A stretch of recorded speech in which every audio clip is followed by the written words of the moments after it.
Well, the RAF has revealed it is scaling back its famous Red Arrows team from 9 planes to 7 for most displays because the aircraft are getting too old. So let's speak to Justin Hughes about this, a former fighter pilot and former Red Arrows executive officer. It's great to see you, Justin. What do you make of this news? I think it was on the cards to some extent. I mean, this was not a big surprise to ex-team members. I think it's just a reality of the trade-offs around financial resources and priorities. So, as I say, it wasn't a huge surprise, obviously disappointing, but it is what it is in the current environment.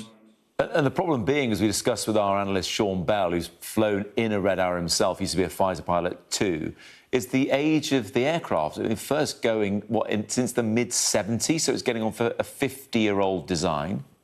Yeah, so the Red Arrows started flying the Hawk in 1979. The Red Arrows basically always fly, until recent years, they always fly whatever the current RAF trainer is, so which has primarily been the Gnat and the Hawk. And so I don't know if they're flying any of those original jets now, possibly not, because what happened is when they stopped using the Hawk for training, then they were able to, all the ones that were used for training, they got those all for spare parts. Yeah. So they've been able to sort of keep that fleet going for quite a long time, but ultimately you reach a point where it's no longer viable. Yes, and that point could be 2030 when the aircraft are expected to be retired. Yes. If there isn't a British-built replacement, how bad is that, do you think? It's quite a subjective question. It depends on your opinion of the Red Arrows and what they're for. I mean, it's often perceived as some sort of recruitment tool. The reality is it's a tool for UK PLC and a display of British excellence, I hope and believe. And so when it comes to operating outside the UK, the prime interests and prime sponsors of those tours are the big British defence companies, BAE Systems and Rolls-Royce. So obviously it changes the dynamics somewhat if what is effectively a national team is no longer using a national asset. Which begs the question then, Justin, if the only options available then are Turkish or Italian-built aircraft, could you foresee the Red Arrows just ceasing to exist? I think you could foresee either scenario there. Could you foresee the Red Arrows flying a Turkish or Italian aircraft? Yes.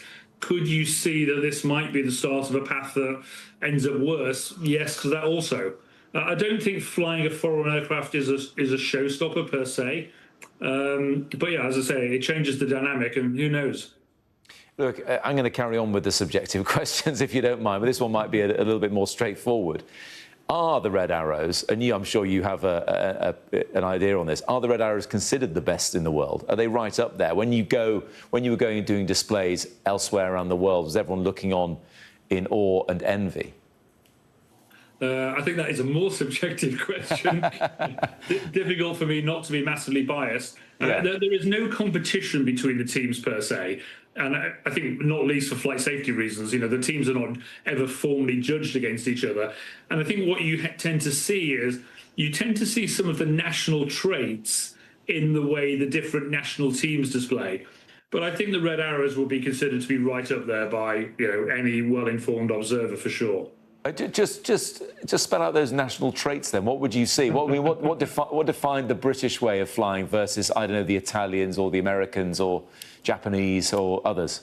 So the Americans fly very close, very fast, high-performance aircraft, but I would say take less risk in front of the crowd. The Red Arrows don't take risk of anything going wrong, but they take risk in terms of it might not be perfect because they do quite demanding things in front of the crowd, whereas the Americans tend to be a little more procedural, but fly very fast and very close. It's super impressive, but don't do as many formation changes and moves right in front of the crowd.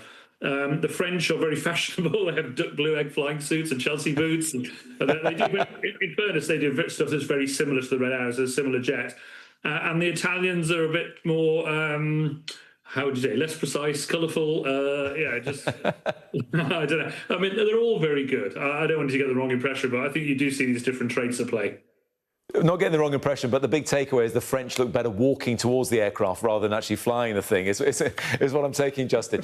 Listen, being serious again, just to finish off, a lot of people think this is a shame that they're being reduced down from 9 to 7 for the most part. Of course, flybys for the King, that's going to be the 9 formation, marking 250 years of US independence, the same thing.